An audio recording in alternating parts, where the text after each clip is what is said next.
Loan journals arise when a company either borrows money or pays back previous borrowings. These journals record the receipt of funds and also the liability that is owed to the lender. Let's do a few examples to illustrate this. Mr. Mac has received a $250 million long-term loan from the bank to expand globally. What would the journal entry process be on the day the proceeds of the loan are received? Easy. There would be a debit to the bank in cash because Mr. Mac would effectively receive $250 million in its bank account. Similarly, there would be a credit in the balance sheet which would call a long-term loan liability.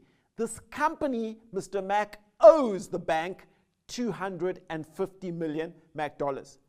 If you had to see the journal reflected in the T account and general ledger, you'd see a debit of $250 million in the bank and cash T account and a credit of $250 million in the long-term liability account. Let's do another example. Mr. Mac has made a decision to pay back an amount of $50 million Mac dollars borrowed from the bank 3 years ago as part of a long-term loan facility.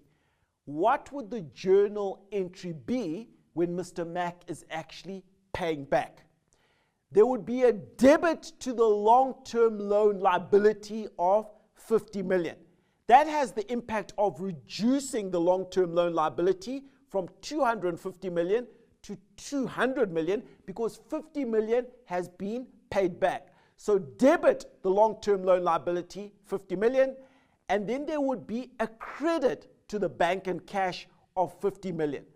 What does that mean? The bank and cash will have reduced by $50 million because the company has paid off a loan. If you had to see the journal reflected in the T accounts and GL, you'd see a debit of $50 million in the long-term liability T account and a credit of $50 million in the bank and cash T account.